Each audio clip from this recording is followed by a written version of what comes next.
Samuel L. Jackson. Samuel L. Jackson has always been a commanding presence, on screen and off. His voice, unmistakable.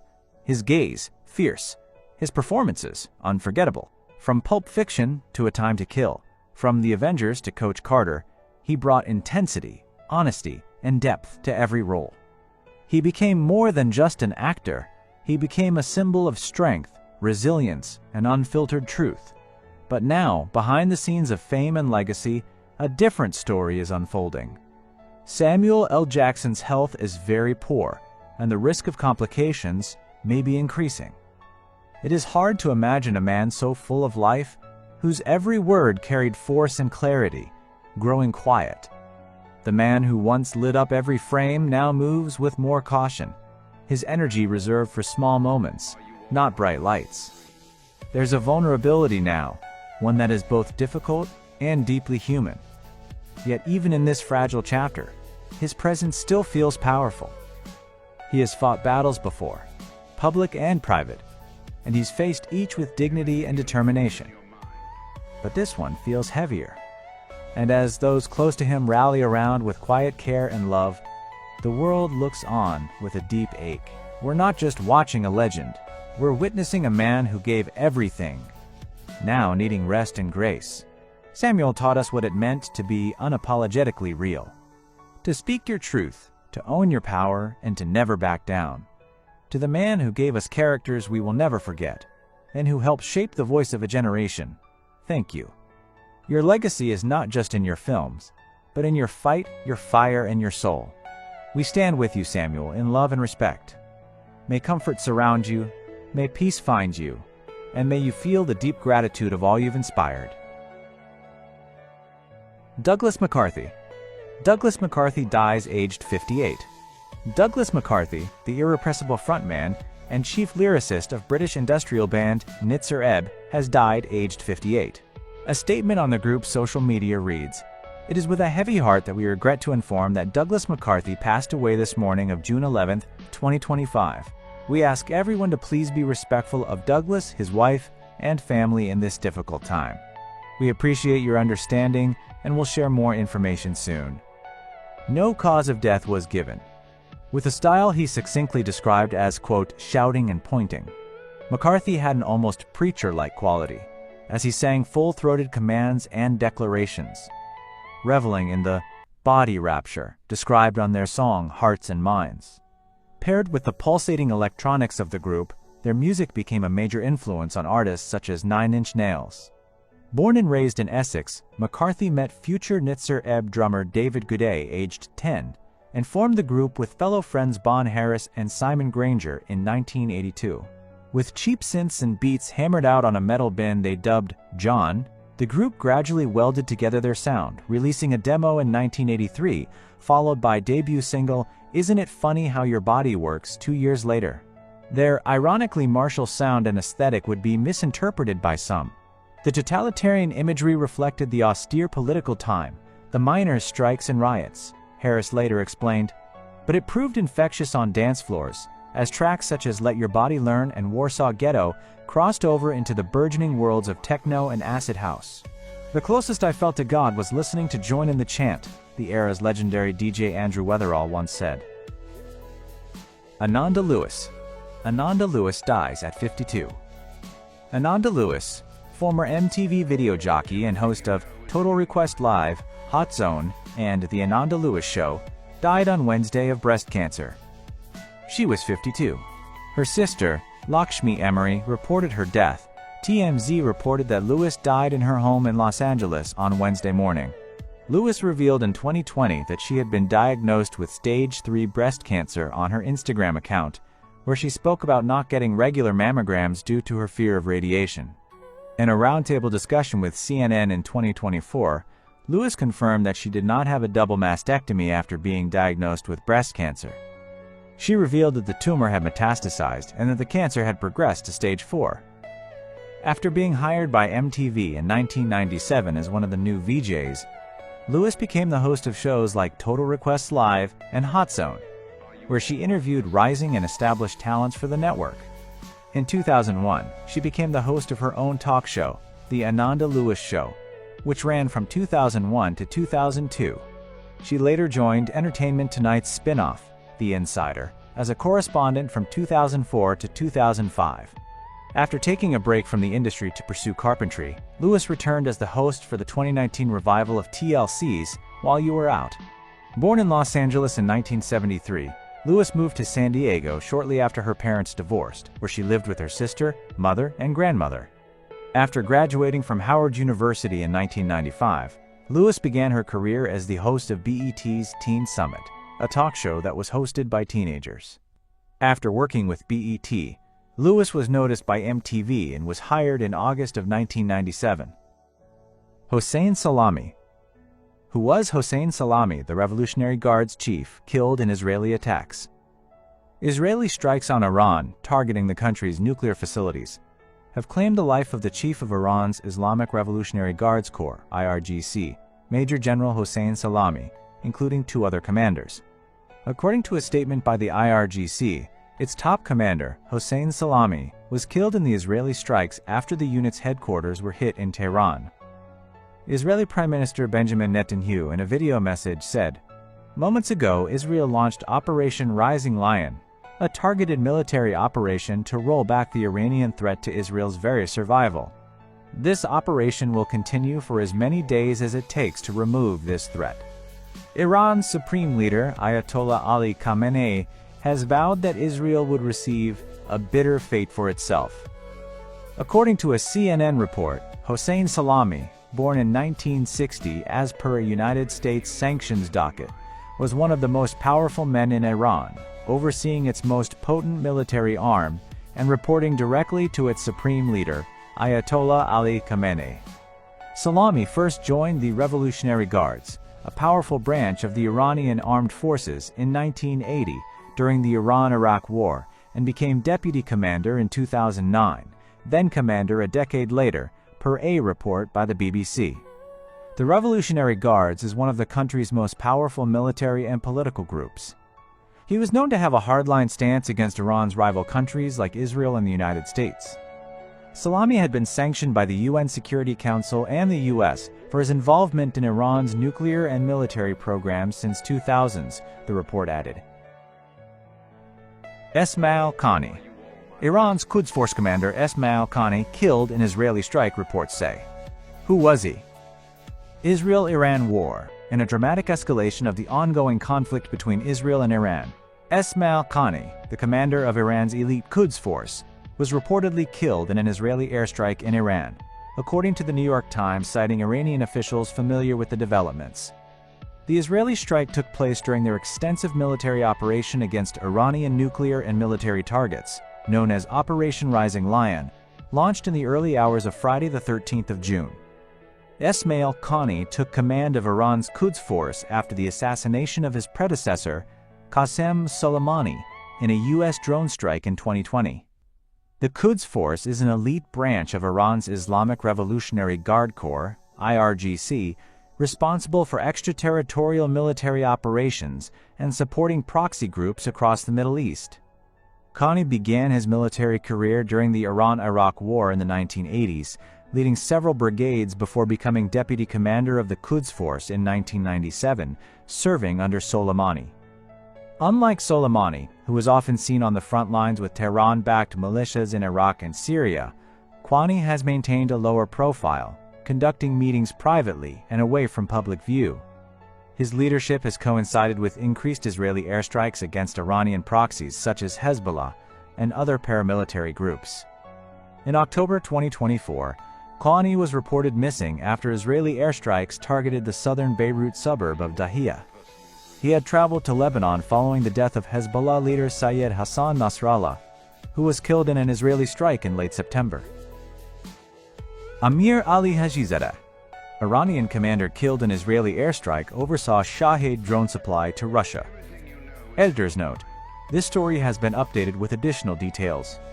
Iran's Islamic Revolutionary Guard Corps, IRGC, confirmed on June 13th that its aerospace commander, Amir Ali Hajizadeh, was killed in an Israeli airstrike on a command facility, according to the Times of Israel. Hajizadeh was sanctioned by the European Union in 2022 for overseeing Tehran's supply of Shahed-type drones to Russia for use in its war against Ukraine, which have become a key component of Moscow's war against Ukraine. He played a central role in advancing Iran's drone and missile capabilities, meeting with then-Russian Defense Minister Sergei Shoigu in 2023 to showcase Iranian weapons. The Israeli operation, described as preemptive, involved 200 aircraft and the dropping of 330 munitions, targeting the country's nuclear program and killing top military officials. Hajizadeh is also known for his role in the January 2020 downing of a Ukrainian civilian aircraft, which Iran later admitted was mistakenly shot down amid tensions with the U.S. All 176 people on board were killed. Ukraine's foreign ministry issued a statement on June 13 expressing concern over the fallout from the Israeli operation, but underscored that the Iranian regime supports Russia in its illegal war of aggression and supplies Moscow with weapons to kill Ukrainians. Along with North Korea, Iran has been a key ally to Russia during its full-scale war against Ukraine, providing thousands of Shahed strike drones and short-range ballistic missiles. The drones, cheap and packed with explosives, have become a central weapon in Russia's aerial assaults on Ukraine since their introduction in late 2022. Mohammad Bagheri, who was among Iran's top military officials killed in Israeli strikes. In the ongoing Israel-Iran conflict, Israel has killed several high-ranking Iranian officials, including Chief of Staff Mohammad Bagheri and IRGC Commander Hossein Salami. Since the start of the Israel-Iran conflict on Friday, Israel has killed several high-ranking members of the Iranian leadership. While 16 were confirmed dead, more than 20 senior officials of the Islamic Revolutionary Guard Corps (IRGC) and other top commanders were among those targeted in Israel's attacks. Who are the top military officials killed so far? Euronews brings you the list. Chief of Staff of the Iranian Armed Forces since 2016, Bagheri was killed in an Israeli missile strike on Thursday night, at the very onset of Israel's attack on Iran. He was one of the highest-ranking officers in the Iranian military, ranking second only to Supreme Leader Ayatollah Ali Khamenei. He coordinated Iran's armed forces, both a regular army and paramilitary units, and played a central role in shaping the regime's military doctrine. Commander-in-Chief of the IRGC, Salami, was also close to the Iranian Supreme Leader, Ali Khamenei. Salami was one of the hardest on Iran's rivals, notably Israel and the United States. A combatant in the Iran-Iraq War, 1980 to 1988, and an early member of the Revolutionary Guards, Salami served as the organization's deputy for 9 years before becoming its commander in 2019. Rashid was Deputy Commander-in-Chief of the Armed Forces and the head of the IRGC's Khatam al-Anbiya Central Headquarters, responsible for coordinating joint military operations. A veteran of the Iran-Iraq War too. Johnny O'Brien. Johnny O'Brien dies at 94. Former Seattle University two-sport star and Pittsburgh Pirates player Johnny O'Brien has died, according to the Seattle Times. He was 94 years old. O'Brien played both basketball and baseball at Seattle University, becoming the first college basketball player to score 1,000 points in a season. He remains the school's all-time leading scorer. Despite being 5'9", Johnny O'Brien played center for Seattle and earned All-American honors. He and his twin brother Eddie helped the Red Hawks to a 90-17 record across their 3 seasons, according to the Seattle Times. Johnny O'Brien was a legend in the truest sense of the word, Seattle University Athletic Director Shani Fink told the Seattle Times. His profound impact transformed Seattle University, the city of Seattle, and every person fortunate enough to know him. While his athletic accomplishments were extraordinary, it was his character, humble, generous, and inspiring, that truly set him apart. We lost a great man whose character will forever shine brighter than his most remarkable achievements. Johnny and Eddie both had opportunities to play in the NBA, but they chose to play baseball for the Pittsburgh Pirates instead. Johnny O'Brien spent 5 seasons with the Pirates and also played for the St. Louis Cardinals and Milwaukee Braves in his career. O'Brien played second base and pitched during his time playing Major League Baseball. He finished with a .250 batting average across 339 MLB games. O'Brien hit 35 doubles, 5 triples, 4 home runs, and had 59 RBIs over the course of his career. On the mound, he finished with a 1-3 record and 5.61 ERA across 61 innings pitched. He totaled 30 strikeouts and opponents hit .265 against him. Louis Moholo. Louis Moholo dies aged 85. Internationally acclaimed drummer Tabogo Louis Moholo Moholo died on Friday morning after a long illness. He was 85. Bra Louis, as he was affectionately referred to, was born on March 10, 1940 in Langa in Cape Town. He is considered as one of the most important jazz drummers in South Africa, known for his contribution in furthering and developing the form of free jazz. He is respected throughout the world through his time in exile in London and through playing with the iconic jazz group The Blue Notes, the family said in a statement. It said Bra Louis was more than a pioneering musician, he was also a mentor. As a drummer, composer, and fearless voice for artistic freedom, Louis inspired generations through his groundbreaking contributions to South African and global jazz. From the townships of Cape Town to the stages of London and beyond, his rhythms spoke of resistance, liberation, and the boundless power of creativity. He was the last surviving member of the Blue Notes, a group that courageously took their music into exile during apartheid and became a beacon for cultural expression and solidarity through jazz. The family said his artistry and spirit were not just heard, but felt deeply across the world. We are grateful for the love and support that has already begun to pour in from across the globe. The family said details regarding funeral arrangements will be shared in due course. Betsy Gay. Betsy Gay dies at 96. Betsy Gay, a former child star known for her work in the Our Gang comedy films, has died. She was 96. Gay, who appeared in the series in the 1930s before it was renamed The Little Rascals, died in Bakersfield, California on Friday, June 13th, her friend Robert Satterfield announced on Facebook. The news has since been shared by Variety, which also cited Satterfield. Gay joined the Our Gang series in the 1930s, eventually appearing in the shorts as Effie, the girlfriend of Alfalfa, until 1938. She made appearances in projects including Our Gang Follies of 1938 and Came the Brawn as part of the group, per IMDb. Her other notable appearances included The Adventures of Tom Sawyer, At the Circus and Mystery Plane, as she acted in more than 40 films until she turned 13, according to a Hillbilly music biography shared by her friend. The Our Gang shorts, released between 1922 and 1944 and created by producer Hal Roach, spawned later iterations including the 1994 film The Little Rascals. In a 2011 interview with Darwin Lee Hill, shared by the Southern Music Research Center, Gay reflected on getting her start in the film business. Those days there was a lot of kids who worked in movies, she said. One mother told my mother, "You ought to take Betsy to the studio. They come there all the time looking for kids to be in Our Gang comedies." So she took me over there, and sure enough, a month later, a man came over. He took us in, and we were in Our Gang movies. In 1941, Gay launched a career in Western music when she practiced yodeling after being asked to appear in an Andy Clyde, short for Columbia Pictures, per her biography. She continued to act into her teens at the Pasadena Playhouse in productions of Quality Street. Joel Shapiro. Joel Shapiro dies at 83. Joel Shapiro, an acclaimed post-minimalist sculptor whose work explored shifts in scale and perception, died on Saturday at 83. His death was announced on Sunday by Pace Gallery. The New York Times reported that he had been battling acute myeloid leukemia.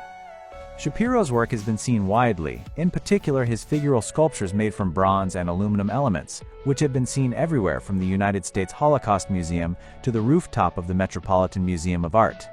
Though steeped in the haughty concepts that guided art making during the 1960s and 70s, these sculptures are also quirky and whimsical, with limbs that appear to leap and flail. Often, these sculptures were made first in wood and then translated to metal. Some of them were painted in vibrant colors, something that would have been anathema to minimalism, the movement that was dominant in New York during the early 1970s, when Shapiro's work gained the attention of critics and dealers. Shapiro's earliest works relied upon the language of minimalism, then subverted it. He made a series of drawings made by inking his finger and pressing its tip to a piece of paper, resulting in marks arranged to recall a minimalist grid, except that Shapiro's rows were irregular and unruly. He also relied upon industrial materials, another minimalist hallmark. but his were utilized in ways that appeared to undermine conventional logic. Untitled, 75 pounds, 1970, is composed of a bar of magnesium and a bar of lead, both exhibited on the floor. Though the two bars weigh exactly 75 pounds each, they are differently sized, causing them to appear unlike. During the 70s, at Paula Cooper Gallery. Leonard A. Lauder. Leonard A. Lauder dies at 92. Estee Lauder heir and billionaire art collector Leonard Lauder died at his Upper East Side residence in Manhattan on Saturday, June 14th, at the age of 92. The news of his death was announced the following day by his mother's namesake cosmetics company, of which he and his brother Ronald are the sole inheritors. Widely known for his family's fortune and business ventures, Lauder was a prominent arts patron, whose contributions left enduring marks on New York City museums and other institutions around the country. Notably, in 2013, he promised his collection of 78 Cubist artworks to the Metropolitan Museum of Art, marking the museum's largest single philanthropic gift in its history. Later expanded by a dozen pieces, the trove includes paintings, sculptures, and drawings by the likes of Pablo Picasso, Fernand Léger, Juan Gris, and Georges Braque. Along with the gift, Lauder helped finance the new Leonard A. Lauder Research Center for Modern Art, which supports research, publications, and programming connected to the gifted works. Lauder also served as a trustee and later chairman emeritus of the Whitney Museum of American Art, helping the museum acquire hundreds of works of art, 760 of which he personally gifted, including Jasper Johns's Three Flags, 1958, which set the record for the highest price paid for the work of a living artist when it was purchased in 1980. He made the largest donation to the Whitney to date when he gifted the museum $131 million in 2008 through his personal nonprofit, the American Contemporary Art Foundation, Inc. In 2016, the museum announced that it would name its new home in Chelsea after the billionaire. Melissa Hortman. Minnesota suspect attempted to kill two other state lawmakers, officials say. A man who is accused of killing a Democratic state lawmaker and her husband, and injuring another state lawmaker and his wife, allegedly attempted to kill two other state lawmakers, Minnesota officials said on Monday. Vance Luther Bolter, 57, who is charged with fatally shooting Melissa Hortman, a Minnesota Democrat, and her husband Mark, visited the homes of three other state lawmakers in truly chilling attacks, U.S. Attorney Joseph H. Thompson said. Mr. Bolter, who police said researched the victims and their families beforehand, allegedly had planned for a larger-scale attack, which police thwarted. He appeared in court on Monday afternoon to face 6 federal charges and possibly the death penalty if he is found guilty. Mr. Bolter was wearing an orange jumpsuit when he arrived in court in St. Paul on Monday afternoon. He said he cannot afford a lawyer and will have a federal defense lawyer. At the brief hearing, Mr. Bolter said he has 7 cars, $20,000 to $30,000 in savings, and makes about $540 per week. At a press conference on Monday, officials walked through the early hours of Saturday morning in the suburbs of Minneapolis when the Hortmans were killed, and John Hoffman, a Minnesota state senator, and his wife, Yvette Hoffman, were shot multiple times. They also announced that Mr. Bolter faces 6 federal charges, some of which make him eligible for the death penalty. At the federal level, he faces 2 counts of stalking, 2 counts of murder, and 2 firearms-related charges. Separately, at the state level, Mr. Bolter is charged with 2 counts of second-degree murder and 2 counts of attempted second-degree murder at the state level. Nina Kuschik. Nina Kuschik dies at 86. Nina Kuschik, winner of the first official women's race at the Boston Marathon, twice winner at New York, and an important early advocate for women's running, died on June 8th at Huntington Station, Long Island, New York. Her family said she died peacefully after a long battle with Alzheimer's disease, and then winning the historic first women's title in 1972. A lifelong New Yorker, in 1970 she was the first woman to enter that city's marathon, and won it in 1972 and 1973. She was also an effective activist, taking on arduous committee work, and was personally responsible for gaining the first official approval for American women to run farther than 5 miles, and, in special cases, run marathons. Born January 2, 1939, in Brooklyn, Nina Louise Kuschik grew up in a family of limited means, in an era when even reaching a running track was difficult and running shoes were unaffordable. She played street games, In her early teens, she joined friends at roller skating by hitchhiking to and from the venue. She had ability and application, and at age 18 was good enough to cross the country by shared car for the National Roller Skating Championships in San Francisco. She discovered another talent when she was given a track racing bicycle, and eventually won New York State titles in speed skating, roller skating, and track cycling. She also did well academically, graduating from high school at 16, and going on to a 2-year nursing course at Brooklyn College. Her first experience of agitating against outmoded regulations came when she led a successful campaign for graduate nurses to be considered eligible for hospital posts at 18 instead of waiting to turn 20. Brian Wilson. Brian Wilson dies at 82. Brian Wilson, the pop music genius and singer who co-founded the Beach Boys, has died. He was 82. The musician's family announced his death on Wednesday, June 11th, in an Instagram post featuring a recent photo of the star smiling on a bench.